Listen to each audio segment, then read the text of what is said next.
우리 예수님은 어떤 면에서 설교의 실패자 같아요. 7화를 설교했지만 바리새인들 중에 예수님의 설교에 은혜 받은 사람이 하나도 없었으니 우리 예수님은 설교의 실패자가 아닌가 하는 생각을 마태복음 23장을 보면 갖게 돼요. 참 두렵죠. 조영규 목사님과 비교할 수 있겠어요? 우리 예수님이 빌리그리안 목사님과 비교할 수 있겠어요? 근데 어떻게 하나님의 신 예수님이 설교를 하셨는데 한 사람도 은혜를 못 받았을까? 참 두려운 일 아닙니까? 그것도 이 모양 저 모양으로 속속들이 그들이 갖고 있는 위선적인 신앙, 외식의 신앙, 겉만 신경 쓰고 속은 신경 쓰지 않는 신앙, 겉으로 보기에는 의로운 것 같고 모든 것이 종교적인 것 같은데 그 속은 시체가 썩은 것처럼 더러운 것으로 가득한 신앙인들을 적나라하게 공격하였어도 한 사람도 동의하지 않았다니 무섭지 않나요? 우리가 그 자리에 있었다면 어땠을까요? 저와 여러분이 거기 바리새인들 무리 속에 앉아 있었다면 우리는 달랐을까요? 우리는 가슴 쳤을까요? 우리는 회개했을까요?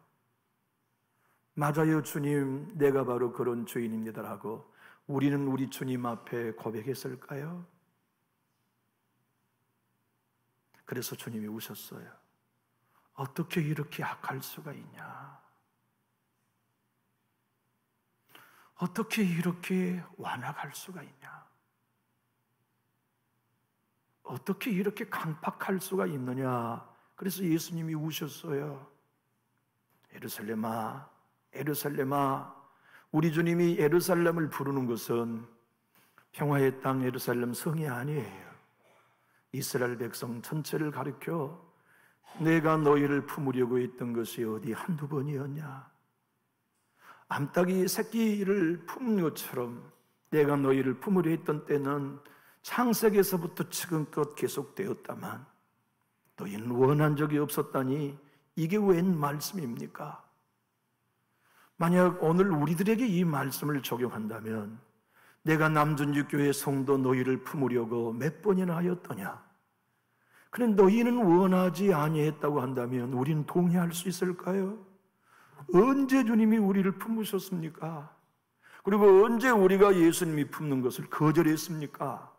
아마도 그 당시의 백성들이 그랬던 것처럼 우리도 그렇게 반응하게 될지도 모르지요. 우리 주님은 너무나 슬프셨어요. 너무나 안타까우셨죠. 내 백성이 주인인 나를 알아보지 못하고 내가 지은 백성이 당신의 창조주를 믿지 못하고 그들을 향하여 친히 사람이 되어 말씀을 증거하였지만 어느 누구도 귀 기울여 듣지 않는 그 시대를 향하여 우리 주님은 우셨어요. 예루살렘이 어떤 곳입니까? 평화의 땅이라고 하는 평화의 도성이라는 걸 넘어서서 하나님을 예배하는 곳 아닙니까? 하나님의 말씀이 읽혀지고 선포되는 것 아닙니까? 그런데 그 예루살렘이 하나님이 보낸 선제를 돌로 치고 하나님이 파송한 자들을 죽였다니 그것이 구약의 역사라는 사실을 우리가 보면 얼마나 안타깝고 애석하기 짝이 없는 일인지 몰라요. 구약의 선제들은 그랬다고 칩시다. 근데 세례요한도 그렇게 대했어요. 세례요한도 무시했죠. 멸시했죠. 광야에 살아간다고 비웃었죠. 세상에 메뚜기나 석청이 꿀과 같은 걸 먹고 살아간다고 경멸했죠. 옷이 없어 약대 토롯이나 입고 금식을 밥 먹다 한다고 깔봤죠. 마침내 귀신 들렸다고 공격했어요. 또 세례요한은 사람이니까 그랬다고 칩시다. 구약의 선자를 돌로 치고 죽이고 하나님이 파송한 자를 돌로 친 것은 내버두고라도 세례요한을 그렇게 비방하고 죽였다는 것을 내버려 두더라도 예수님께는 순복해야 되지 않나요? 예수님께는 귀 기울여 드려야 되지 않나요? 예수님의 말씀에 대해서는 아멘 아멘 해야 맞지 않나요?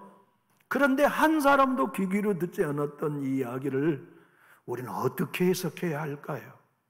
아니, 오늘 이 자리에 선 여러분과 제가 이 강단에서 외쳐지는 복음에 대하여 저와 여러분은 어떻게 반응해야 할까요? 그들은 이 주님의 음성을 듣고 회개하고 가슴을 쳐야 마땅할 터인데, 마가복음 15장 13절로 15절을 한번 읽어볼까요? 그들이 다시 소리를 지르되 그를 십자가에 못 박게 하소서.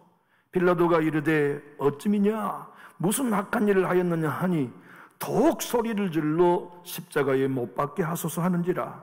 빌라도가 무리에게 만족을 주고자 하여 바라바는 놓아주고 예수는 채찍질하고 십자가에 못 박게 넘겨주는 결과가 우리 예수님의 설교의 결과예요.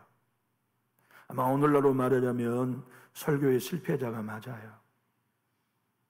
오늘로 말하자면 목회의 실패자가 예수님 맞아요.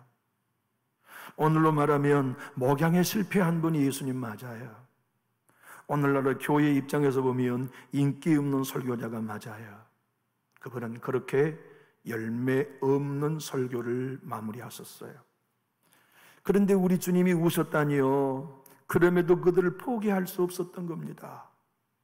그들을 결단코 이대로 보낼 수는 없었어요. 회개해라. 한 영혼이라도 영생을 얻어라. 한 영혼이라도 심판에 이르지 않게 깨어라. 너희가 아브라함의 자손이라고 자칭한다면 나는 하나님이다. 너희가 이삭과 야곱의 하나님을 의지한다고 말하지만 내가 그 하나님이다. 너희가 나를 버리면 영생을 버리는 거고 천국을 버리는 것이니 나는 너희를 지옥 가기를 원치 아니하고 천국으로 안내하기를 원한다. 영의 눈을 열어라. 그리고 나를 봐라. 너희가 입고 있는 영적 교만의 옷을 벗어라. 너희가 입고 있는 종교적인 화려한 자기의의 옷을 벗고 내가 십자가 흘린 피로 만들어준 의의 옷, 하나님의 의의 옷을 입도록 그렇게 외치고 외쳤건만 교만이라고 하는 눈이 어두운 바리새인과 서기관들은 우리 주의 음성을 마음으로 받지 않았어요. 그리고 돌로 쳐 죽이는 것보다 더 심각한 십자가에 못 박아 죽인 사건을 우리는 읽고 있습니다. 여러분, 이 말씀이 오늘을 사는 여러분에게 하나님이 주신 메시지는 무엇일까요? 한번 따라해 볼까요? 성경을 통하여 자기에게 적용하라. 여러분, 성경은 공부하기 위한 책이 아닙니다. 저는 성경 공부라는 단어를 싫어합니다. 성경 공부해서 유익은 하나도 없어요. 성경은 공부하는 게 아니라 먹는 것이에요. 성경은 공부하고 이해하는 것이 아니라 읽고 믿고 적용해야죠. 그 말씀을 자기 자신에게 적용하기 위하여 우리는 성경을 읽고 성경을 가까이 해야 되는데, 성경을 정보 취득으로 이해한다면 삶은 변화가 없지요. 여러분과 저는 성경을 진실로 살아계신 하나님의 말씀으로 믿고 그 말씀 앞에 대하면 변화가 생겨요. 하나님의 말씀이 왜 변화를 일으키지 못하겠어요? 여러분, 우리 주님 앞에는 화 있을진저 이세리더라고 하지 않으셨다고요.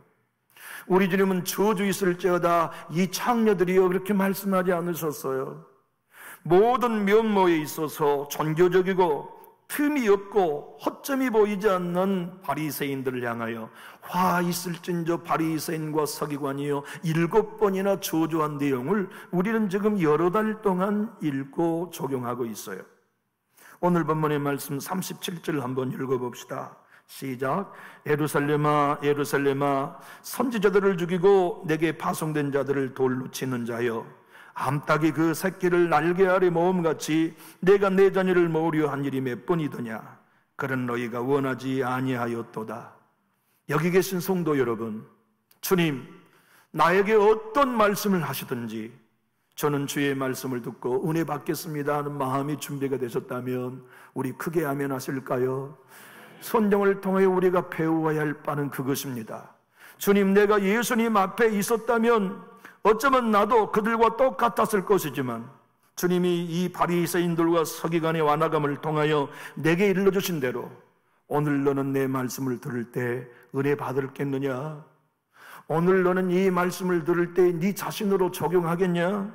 오늘 복음을 들을 때 너는 영의 눈을 떠서 네 자신이 부패한 인생임을 볼 수 있겠느냐라고 물으신다면 우리는 대답해야 해요. 네, 하나님의 말씀은 나의 실체를 보여주는 거울입니다. 주님의 말씀으로 나는 깨닫고 회개합니다. 우리 주님이 암탉이 새끼를 품으신 것처럼 노아를 통하여 품으셨잖아요. 100년이 넘도록 품으셨어요.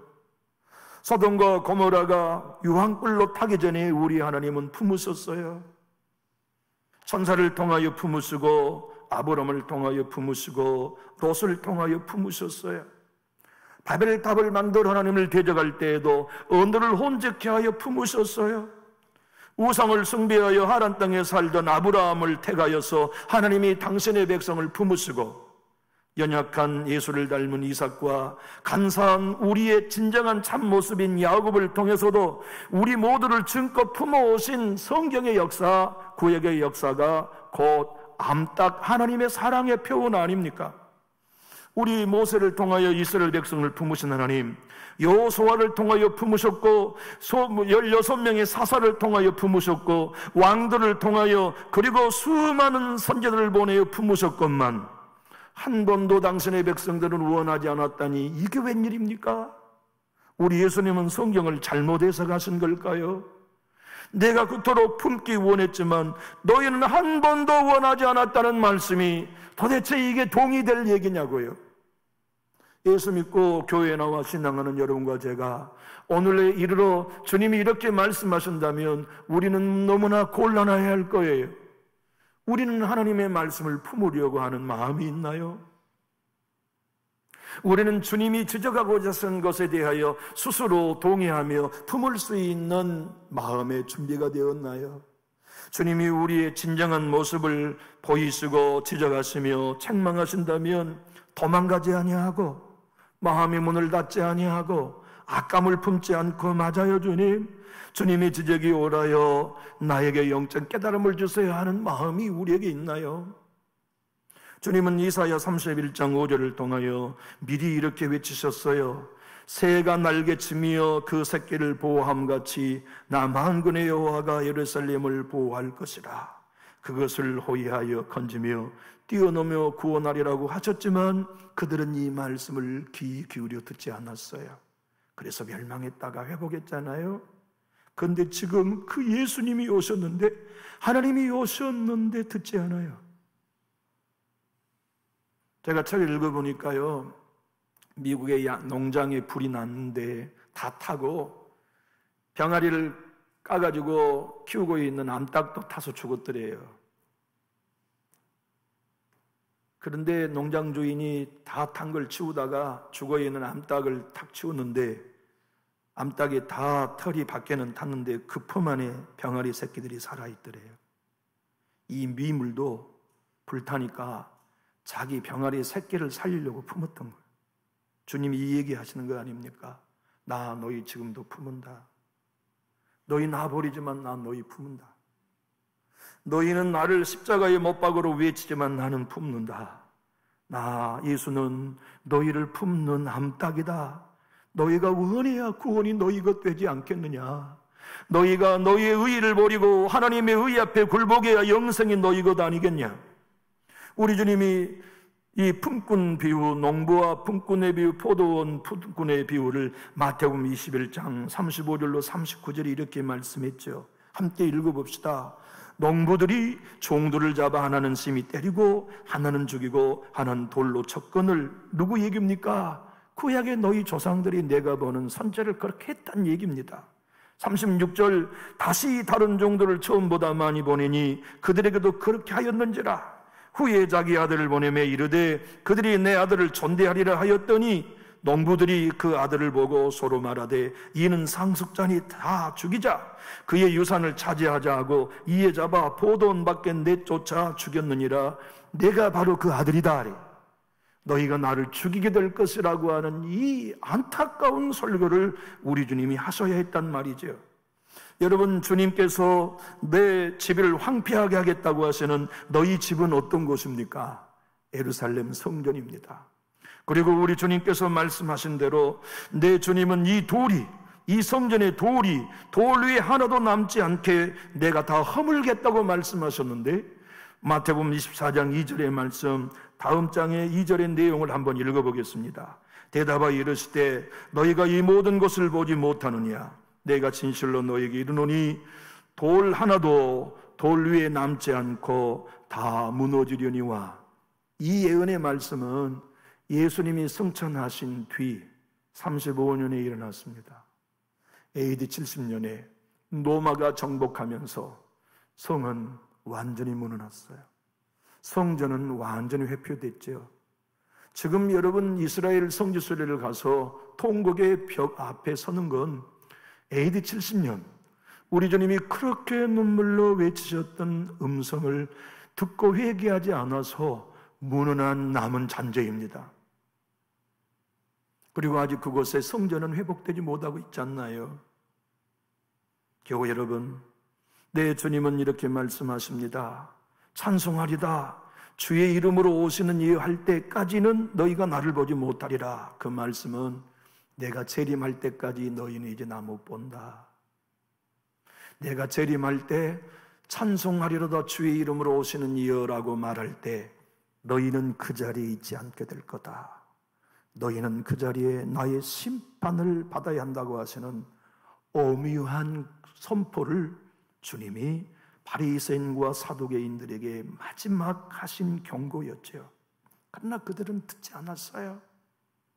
이유가 뭔지 아시죠? 자기의 때문이었어요. 나 신앙생활을 잘하고 있다고 하는 자기의, 나 교회생활을 잘하고 있다는 자기의, 나 예배생활을 잘하고 있다는 자기의, 나 충성할 만큼 하고 있다는 자기의, 나 봉사할 만큼 하고 있다는 자기의, 그 의가 하나님의 의이신 예수 십자가 앞에 굴복하지 못하고 예수 그리스도의 명령 앞에 마음을 열지 못한 채로 마지막까지 예수를 십자가에 못 박으소서 했던 무리가 오늘 성경의 배경입니다. 교회 여러분, 오늘날 주변의 교회를 보십시오. 주변의 모든 교회가 하나님의 말씀 앞에 마음을 열고 듣는 세대입니까? 주님의 복음을 듣고 그 복음을 자신에게 적용하면서 하나님, 이 말씀을 보니까 나네요. 이 말씀을 보니까 내가 이토록 부패했네요. 내가 죽고 예수로 사는 참다운 복음이 나에게 실현되어야 되겠는데 나는 너무 부패되었네요. 주님의 교회에 예배하면서 나 때문에 울고 나의 악함 때문에 회개하고 내 안에 선한 것이 하나도 없음으로 인하여 통곡할 수 있는 눈물, 교회에서 찾아볼 수 있던가요? 수많은 교회들이 우는 건 억울해서 울어요. 상처받았다고 울어요. 나는 가만히 있는데 건드렸다고, 나를 건드렸다고 그래서 나는 운다고들 모두가 말하지만 내가 부패하여 하나님의 은혜를 알지 못하여서 주님 따르지 못하고 있음에 대해 안타까워하며 우는 예배자가 얼마나 있던가요?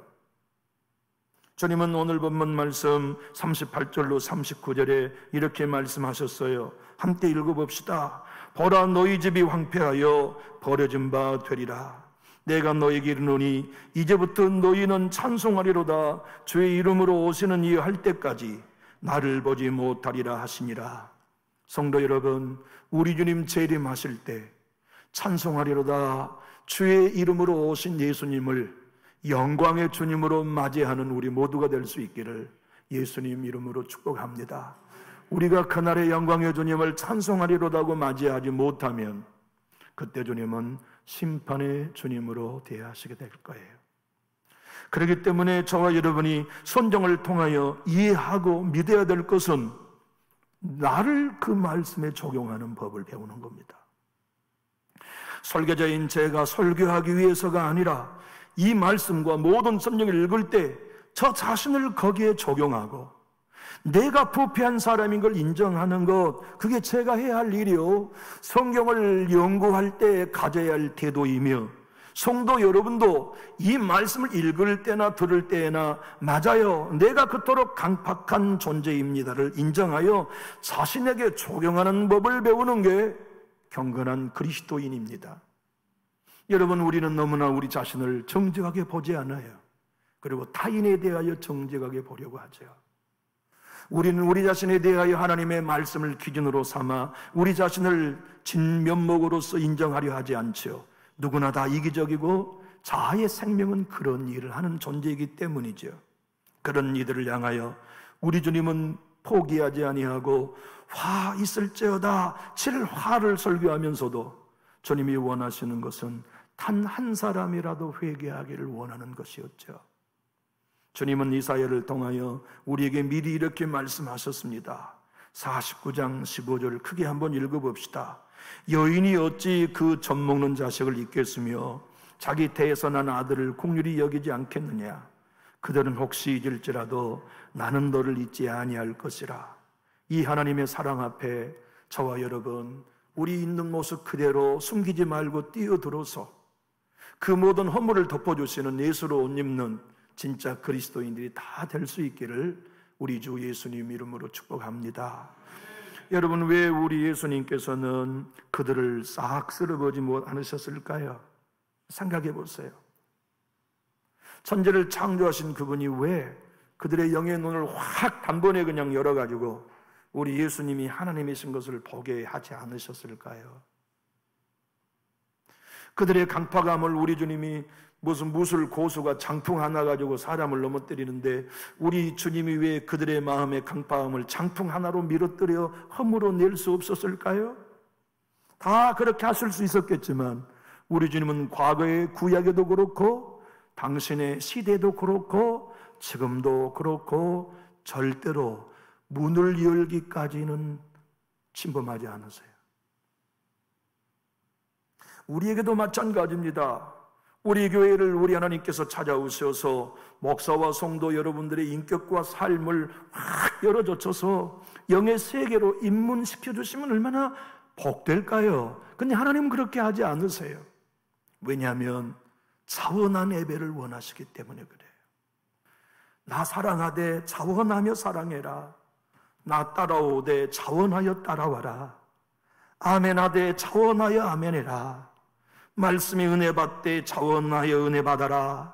말씀과 함께 기도의 삶, 찬양의 삶을 살지만 자원하여서 하라. 자원해야 내게 영광 돌리는 거고, 자원해야 내게 찬양하는 거고, 자원해야 내가 기뻐하는 것 아니겠냐? 여러분, 영과 진리로 예배하는 게 뭘까요? 자원함의 예배입니다. 여러분과 제가 억지로 예배하고 억지로 기도하고 억지로 찬양하고 억지로 봉사하는 것 우리 하나님은 원하지 않아요. 여기 우리 강대철 집사님이 형제분들이 지난 1년 동안 교회 얼마나 봉사 많이 했는지 몰라요. 제가 두 형제한테 그렇게 얘기했어요. 집사님들, 교회 일하고 절대 교만하지 마시오. 그리고 인상 쓰면 나는 일 안 합니다. 같이. 내가 그렇게 얘기했어요? 안 했어요? 그게 얘기해봐요. 얘기했어요? 안 했어요?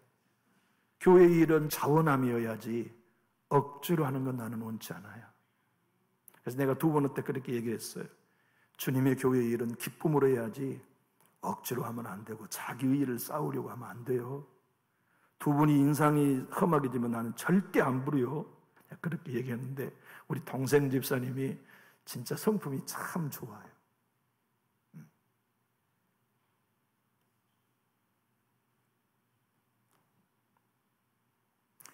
그저께는 우리 유치진이 집사님이 새벽기도를 나오셔가지고 예배 끝나고 나가보니까 교회 봉고차가 아직 교회 주차장에 있는 거예요. 아이고야, 이 양반 이제 장 맞은다고 또 교회 단둘이 하시는구나 하고 교회 주변을 다 둘러봐도 안 계세요. 밭에 가봤더니 혼자서 부직포를 펴가지고 땀을 뻘뻘 흘리며 이리 뛰고 저리 뛰고 저 넓은 밭을 혼자 부직포로 다 씌우시겠다고 일하고 계시는 거예요. 집사님, 이걸 어떻게 혼자 하시려고 그래요? 나랑 같이 합시다. 그리고는 교회 와가지고 기도하고 있는 두 형제를 이 집사님들 얼른 나오셔. 같이 좀 일 좀 합시다. 그래가지고 저희 뇌랑 우리 강 집사님 두 분이랑 우리 유 집사님이랑 저 부직포 다 씌우니까 오전 11시 됐습니다. 참 주님의 일을 한다고 하는 것은 신나고 고마운 일이지만 주님의 그 같은 일들이 자원하게 이루어지지 않는다면 얼마나 서로의 불편한 일이겠어요. 토저 목사님은 이렇게 말씀했습니다. 우리 주님이 있는 모습 그대로 암탉처럼 백성들을 품으셨지만 절대로 진리를 축소한 적은 없다고 말이죠. 우리 주님은 있는 모습 그대로를 사랑하지만 절대로 타협하는 분은 아니라고 설명합니다. 여러분, 우리 예수님이 이 7가지 화를 설교하시면서 타협하셨나요? 그들로 비유에 맞출 수 있도록 주의 복음을 축소화했거나 율법의 기준을 희미하게 희석했나요? 아니에요. 받아들이든 받아들이지 아니하든 우리 주님은 진리는 진리가 되게 하시고 율법은 율법이 되게 하시고 복음은 복음이 되게 하셔서 그 진리 안에 뛰어들도록 주님은 입을 열어 외치실 뿐이었죠. 여러분, 시대는 바뀌고 있습니다. 그러나 복음은 바뀌지 않아요. 남전육교회가 바뀌어진 시류의 한 지류를 타고 있지만 남전육교회의 복음은 희석될 수 없습니다. 저와 여러분에게 주어진 구원의 복음은 결단코 물탈 수가 없어요. 우리는 원액 그대로, 원색 그대로의 복음에 반응하며 여러분은 저에게 목사님 물타지 마십시오. 우리에게는 성경 그대로 복음 그대로의 복음을 외쳐주십시오라고 여러분은 저에게 요청하셔야 합니다. 저는 강단에 설 때 내 주님이 타협하지 아니하고 기준을 낮추지 아니하고 희석하지 않으신 것처럼 저도 복음을 증거해야 할 사명이 제게 있는 거지요. 오늘 본문의 말씀의 결론은 이것입니다. 은혜 아니면 한 사람도 변화될 수 없어요. 주님의 은혜가 있어야 복음을 듣고 회개하고, 주님의 은혜가 있어야 십자가의 복음을 듣고 자기에게 적용하고, 주님의 은혜가 있어야 헤매이며 방황하는 이 세상에서 주의 영광을 볼 수 있게 되지요. 여러분, 우리나라에 참 좋은 찬양 사역자들이 많이 있어서 다행입니다. 제가 호남신학대학을 다닐 때 선교사님이 교회 음악, 교회 찬양을 가르치셨어요. 미국 분이었는데 그분이 하신 말씀이 잊혀지지가 않아요. 왜 한국은 한국 사람이 지은 찬양을 안 부르냐 하니, 왜 외국인들이 지은 찬양을 그렇게 늘 부르느냐. 나는 한국 사람이 지은 찬양을 한국 교회가 불렀으면 좋겠다, 그런 도전을 하시더라고요. 저는 참 충격으로 와 닿았어요. 그렇다고 그분이 찬양을 무시한 건 아니었죠. 조성은 자매라고 하는 분이 2009년에 27분 만에 성령의 기름 부으심으로 그냥 노랫말을 적고 곡을 붙여서 하나님이 탄생시켜준 찬양이 은혜 아니면이라는 찬양이에요. 그분은 그 찬양을 하나님이 거저주신 은혜의 곡이라고 정의했어요. 이분은 어릴 때부터 교회 생활을 촘촘히 했고, 내가 잘하면 사랑받고 잘못하면 하나님께 매맞는다는 신앙, 율법주의에 물들은 채 신앙했어요. 그러던 그가 성장하면서 복음을 이해하고 율법을 이해하고 나니까, 아하, 예수를 믿는 건 율법주의에 물드는 게 아니라 진리를 알지니 진리가 너희를 자유케 하는 것이라는 법을 배웠대요. 그래서 로마서의 말씀처럼 사망의 법에서 생명의 성령의 법이 자기를 구원해 주시고, 심판의 나라에서 하나님의 나라로 옮겨진 신분이 자기 예수 믿는 신분임을 알아 감동이 되어 쓴 찬양이 은혜 아니면이라는 찬양이었대요. 우리 다 하는 찬양이니까요, 노랫말을 한번 우리 화면을 보고 읽어봅시다. 어둠 속 헤매이던 내 영혼, 갈 길 몰라 방황할 때 주의 십자가 영광의 그 빛이 나를 향해 비추어 주셨네. 주홍빛보다 더 붉은 내 죄 그리스도의 피로 씻기어 완전한 사랑 주님의 은혜로 새 생명 주께 얻었네. 은혜 아니면 나 서지 못하네. 십자가의 그 사랑 능력 아니면 나 서지 못하네. 은혜 아니면 나 서지 못하네. 놀라운 사랑 그 은혜 아니면 나 서지 못하네. 나의 노력과 의지가 아닌 오직 주님의 그 뜻 안에서 의로운 자라 내게 말씀하셨네. 완전하신 그 은혜로 은혜 아니면 나 서지 못하네. 십자가의 그 사랑 능력 아니면 나서지 못하네. 은혜 아니면 나서지 못하네. 완전한 사랑 그 은혜 아니면 나서지 못하네.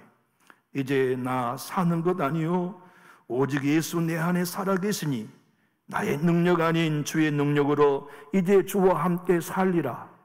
오직 주의 은혜로 나 살아가리라. 십자가의 그 사랑 주의 능력으로 나는 서리라.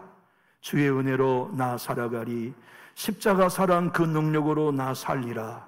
주 은혜로 나 살리라. 헤이아더 여서는 이렇게 말합니다. 우리는 시내산에 올라가지 말고 갈보리 산에 달려가야 하는데 시내 산에 올라가면 율법을 배우고 갈보리 산에 올라가면 은혜를 배웁니다. 하나님의 은혜 앞에 서는 성도는 열심히 하려고 하는 노력조차 내려놔야 합니다.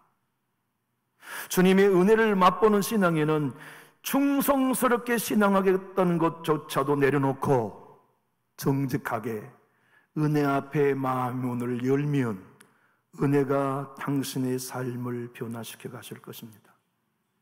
남준육교회 성도 여러분, 오늘 주님이 7화 바리새인과 서기관들을 향하여 꾸짖었던 그 말씀의 결론, 이 말씀 듣고 단 한 사람도 반응한 적이 없었지만 우리는 반응하기로 결정하면서 각자 우리 자신에게 적용하며 말씀을 읽고 마치겠습니다. 큰 소리로 한번 전체 읽어봅니다. 예루살렘아 예루살렘아 선지자들을 죽이고 내게 파송된 자들을 돌로 치는 자여, 암탉이 그 새끼를 날개 아래 모음같이 내가 내 자녀를 모으려 한 일이 몇 번이더냐. 그런 너희가 원하지 아니하였도다. 보라, 너희 집이 황폐하여 버려진 바 되리라. 내가 너희에게 이르노니 이제부터 너희는 찬송하리로다. 주의 이름으로 오시는 이여 할 때까지 나를 보지 못하리라 하시니라. 사랑하는 교회 여러분, 우리는 부드러운 마음으로 하나님의 말씀을 받고 우리 한 사람 한 사람 내 주님의 말씀 앞에 정직하게 반응하여서 주님 오실 때 호산나 찬송하리로다 노래하며 천국문에 입성하는 주인공들이 다 될 수 있기를 정말 예수님의 이름으로 축복합니다. 기도하겠습니다.